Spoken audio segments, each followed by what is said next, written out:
Hi guys, I just wanted to tell you guys about something I learned yesterday. So I made a post yesterday about feeling hypersensitive in an insensitive world. That doesn't mean the world is insensitive, but when we're hypersensitive people, which I think a lot of people with anxiety are, we absorb other people's stuff as our own, or get triggered easily or get hurt easily. At least that's been my experience.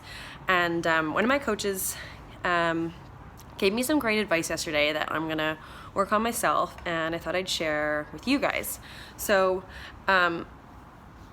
what we were talking about, or what I learned about, is emotional resilience. And that's something I've always wished I had more of, like the thicker skin or the letting things roll off your back and that kind of thing.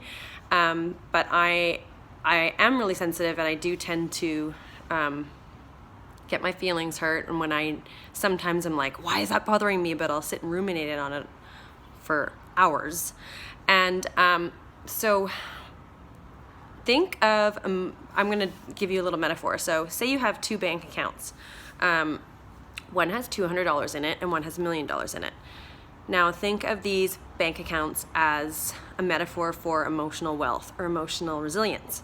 So in the first bank account, if you withdrew $300, you'd be $100 in the negative.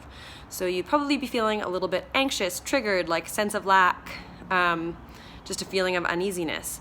Whereas in the second bank account with $1 million in it, if you withdrew $300, you'd be left with, do math now, $999,700, I think. And you may not even notice that any money was withdrawn because you have so much. And that's the same with emotional wealth and resilience. So you've got so much resilience that, someone says something that would have normally triggered you if you didn't have that much resilience, and you may not be triggered by it in this instance. You just kind of go, oh, like, why do you think that? Or like not even really notice. So the trick to building this resilience is to create an environment around you with safe people that can support you, and the people that you know are invested in your highest good, and ask for what you need. And a way of figuring this out, what you need, is think about the last time you were triggered and what a person said to you to trigger you.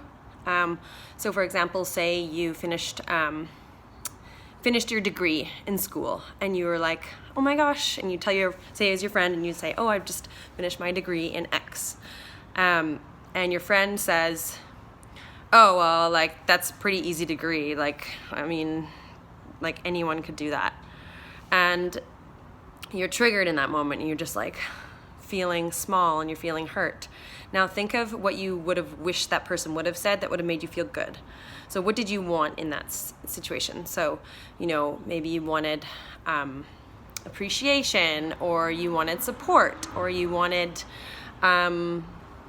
to be uplifted, or you wanted to be praised, or you wanted someone to be proud of you. So say you were like, I wish this person said, great job, you're so smart, you work so hard, I'm proud of you.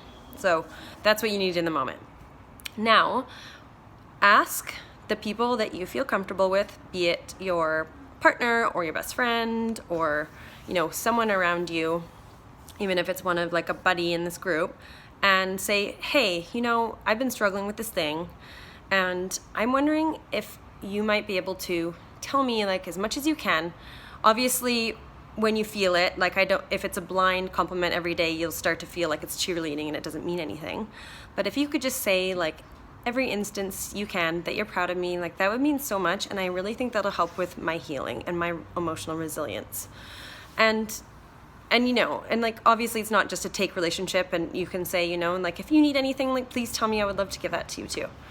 So in doing so, we can, sort of continue building that wealth, that resilience, and that bank account, and that place that's lacking.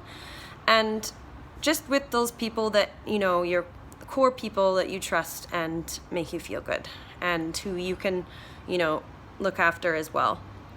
And then in doing this, eventually you want to keep building this emotional resilience. So we're getting proof from those around us, and our subconscious is picking that up, and we're getting proof from ourselves too. We keep telling ourselves, like, I'm proud of you, you did it, like, that was hard work, like, I knew you could do it, like, telling yourself that too. Then what we hope is eventually, if someone does say something like that, we wouldn't really even notice, or we would go, oh, that's funny, what makes you think that degree was easy? Have you done that degree before, or what have you heard about it? Like, maybe you just get curious instead of feeling that pain and that trigger. So I thought that was helpful advice. I received it, and I'm going to apply that to my own life, and I hope that can help one of you guys, or some of you guys, or all of you guys, or whoever is struggling with that same feeling of being sensitive and easily triggered. So it's not going to be an easy thing, but I think it's something to put into practice in your daily routine, and keep building that resilience and healing. So yeah, super long-winded, but I hope that helped.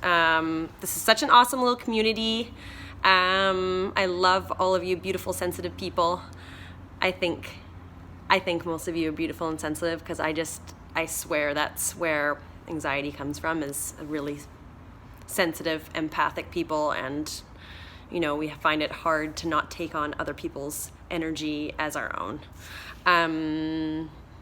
Wherever you guys are in the world, I hope you're having a great day or evening, and we'll catch you later. Please comment if you have anything to say about this, and let me know if it was helpful. If you made it to the end, because that was so long. Anxious brain in action. Okay, guys, have a good day or night. Bye.